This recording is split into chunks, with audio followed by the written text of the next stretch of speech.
मार दिया। ऐसे तो कोई साधारण व्यक्ति भी कोई ट्रेन में सफर कर रहा हो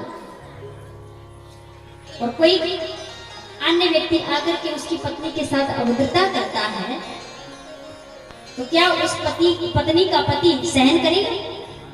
नहीं सहन करेगा। अगर ताकत होगी तो वही निपट लेगा, अगर ताकत नहीं होगी, कमजोर होगा तो थाने में जाकर की शिकायत करेगा।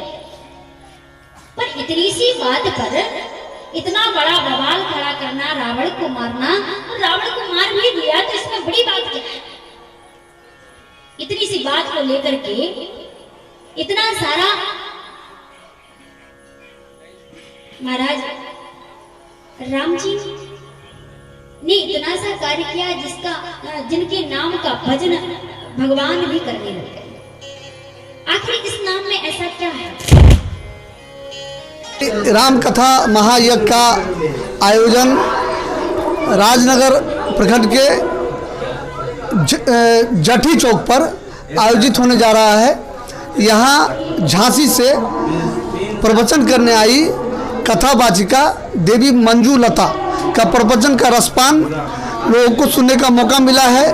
बड़े भाग से इन जैसे विदुषियों का प्रवचन सुनने को लोगों को मौका मिलता है और राजनगर, सिमरी, जठी और कुनबार के ग्रामीण के सहयोग से यह आयोजन आज प्रारंभ हुआ है जो 8 दिवसीय चलेगा और 11 अप्रैल को इसका समापन होगा।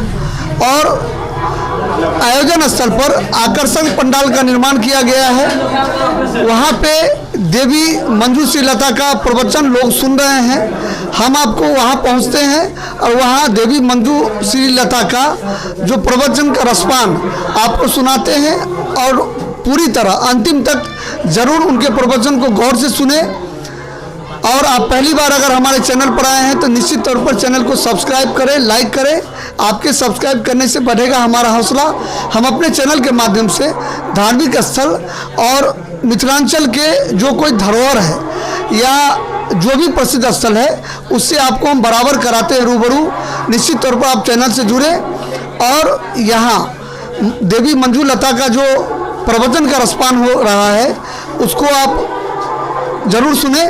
और एक चीज़ बता दें कि आज ग्रामीणों के सहयोग से लगभग 251 कन्याओं के द्वारा आकर्षक कलश यात्रा का निर्माण किया गया था जो आयोजन स्थल से निकलकर भूतनाथ मंदिर स्थित पवित्र तालाब से जल भरकर आयोजन स्थल पर कलश लेके पहुंचा गया और उसकी शुरुआत हुई है।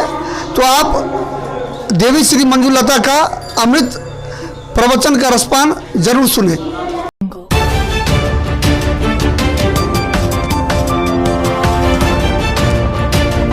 अब बेचारे जब सुगंध जी को पता चला तो नारद जी को बुलाया, क्योंकि शिक्षा देने वाले नारद जी भी थे। तो नारद जी को पुकारा, नारद जी को खूब पुकारे, लेकिन नारद जी पहले तो संयोग से मिल गए थे। जाते जाते अब रोके भी नारद जी नहीं मिल रहे, बड़े उपहासी नारद जी। जब ज्यादा रोए तो नारद जी ने कहा बेचारा रो रहा है, तुरंत प्रकट हो गए। नारद जी ने कहा क्या हुआ? बोले गुरुजी आपके कहने से मैंने विश्वामित्र जी महाराज को प्रणाम नहीं किया, अब वो मारना चाहते हैं, अब क्या करूं? राम जी ने प्रतिज्ञा कर ली, मुझे मारना चाहते हैं। नारद जी मुस्कुराते हुए बोले अरे तो क्या हुआ, मरना तो सभी को है, इतना ही। महाराज बोले अरे गुरुजी अभी मैं नहीं मरना चाहता। सभी लोग यही कहते हैं कि मैं मरना नहीं चाहता, मरना तो सबको है, जो जन्मा है सब मरेगा। अरे महाराज मैं नहीं मरना चाहता। नारद जी ने कहा कि भाई मरना तो पड़ेगा।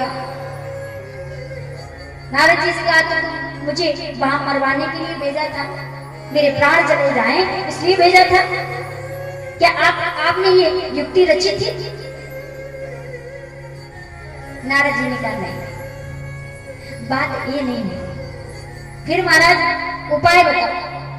बोले तुम मरना नहीं चाहते तो एक काम करो, श्री हनुमान जी महाराज की मैया के पास जाते, अगर वो आशीर्वाद दे देंगे तो तुम नहीं मरोगे। जैसे ही अंजनी मैया के पास पहुंचे, प्रणाम किया, मैया ने आशीर्वाद दिया। महाराज ने कहा कि मैया मैं आपके चरणों में प्रणाम करता हूँ, आज कुछ मांगना चाहता हूँ। अंजनी मैया ने कहा क्या मांगना चाहते हो? मैया मैं मरना नहीं चाहता। और विश्वामित्र जी महाराज मुझे मरवाना चाहते हैं। अंजनी मैया ने कहा चलो कोई बात नहीं, हम शाम को बात करते हैं। हनुमान जी महाराज जैसे ही आए, हनुमान जी महाराज का हाथ लेकर के अपने सिर पर रखवा लिया। हनुमान जी से कहा हनुमान आज तक बेटा मैंने तुझसे कुछ नहीं मांगा, आज मैं जो मांगूंगी सो तुम दोगे ना? बिल्कुल, आप जो मांगेंगी सो हम देंगे देंगे देंगे, आपकी सौगंध करके कहते हैं। ये जो सुगंध है इनके प्राण बचाना है। तो विश्वामित्र जी महाराज इनको मरवाना चाहते हैं। हनुमान जी महाराज ने कहा चिंता न करें। बाद में पता चला श्री हनुमान जी महाराज को कि मारने वाले कोई और नहीं है, मेरे परम प्रिय प्राणनाथ मेरे राम जी हैं। तो सुगंध जी को लेकर हाथ पकड़ करके ले जाने लगे। हनुमान जी से कहा, हनुमान जी बोले कि चलो। अच्छा कहाँ चले? महाराज का ठिकाना तो बताओ, वहां जहां लेकर के चल रहे हो। हनुमान जी बोले तुम्हारी वजह से तो मेरा ठिकाना छूट गया, अब चलो। चल दिया। राम जी पूछे बार बार, लक्ष्मण क्या तुम्हें पता है हनुमान कहाँ लेकर के गए हैं सुगंध जी को? लक्ष्मण जी बड़े विनोद में। लक्ष्मण जी बोले अब मैं क्या जानता, आपको हनुमान का पता रहता है, हनुमान को आपका पता रहता है, मुझे क्या पता, मैं क्या जानता। बात तो सही है। खोजते खोजते जैसे ही पहुंचे यहाँ सुगंध जी से कहा हनुमान जी ने, हनुमान जी बोले कि सुगंध एक काम करोगे? हाँ। राम नाम का उच्चार न करोगे और राम नाम का कवच चहुओर डाल दिया। सुगंध जी बोले वाह प्रभु, जो मुझे मारने आ रहे हैं उन्हीं का नाम लेने के लिए कह रहे हो। हनुमान जी बोले कहो तो। अब जैसे कहने लगे, अब राम जी बाण चलाए तो कैसे चला?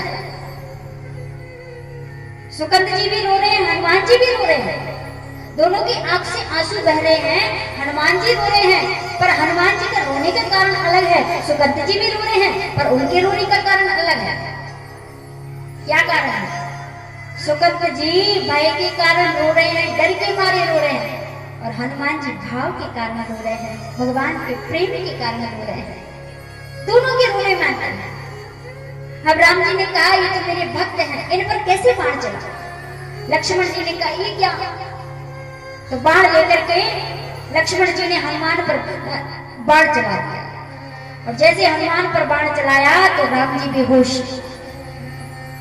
लक्ष्मण जी बोले ये क्या नौटंकी चल रही है? सच में राम जी बेहोश हो गए। हनुमान दौड़ करके आए। हनुमान जी ने जैसे देखा राम जी थोड़ी होश में आ गए हैं, तो जैसे प्रणाम किए, पास बैठे थे तो राम जी का हाथ हनुमान के सर पे था। सर पे हाथ गिरा रहे थे। उसी समय सुगंध जी को इशारा किया, हनुमान जी ने जल्दी आ जाओ। और जैसे आए, आते ही हाथ लेकर के अपना सर बदल दिया। हाथ राम जी का अपने सर से हटा करके सुगंध जी के सर पे रखवा दिया। हनुमान ये तुम्हारे बाल कैसे लग रहे हैं? ये तुम्हारा सर नहीं लगता। हनुमान ये सर किसका है? हनुमान ने कहा जिसको आप मारने के लिए आए हो उसी का सर है, और जिसका हाथ, जिसके ऊपर हाथ आपका हो जाए, और भला संसार में भी कोई उसे मार सकता है क्या? आप सबको जीवन प्रदान कर सकते हो, आप मार नहीं सकते। अब आपने जिस पर हाथ रख दिया महाराज, तो अब क्यों मार रहे हो? राम जी ने कहा मैंने सौगंध की है, मैं मारूंगा नहीं, तो मैंने अपने गुरु जी के चरणों की सौगंध किया है। उसी वक्त विश्वामित्र जी प्रकट हो गए। विश्वामित्र जी ने कहा संत का काम समाज का सुधार होता है, समाज का संहार नहीं होता। इसलिए छोड़ दो।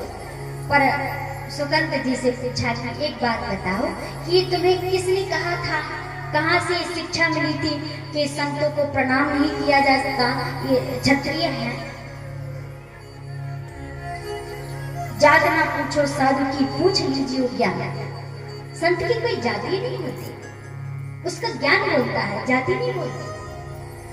संत संत होता है।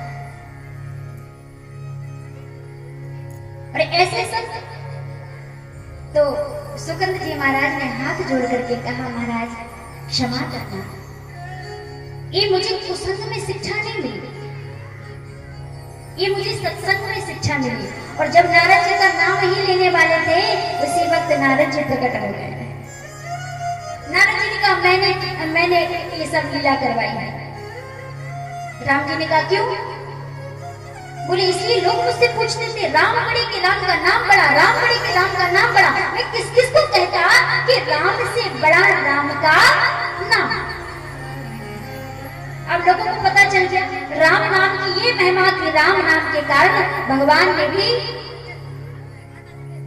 छोड़ दिया। ये राम नाम की महिमा। उसी राम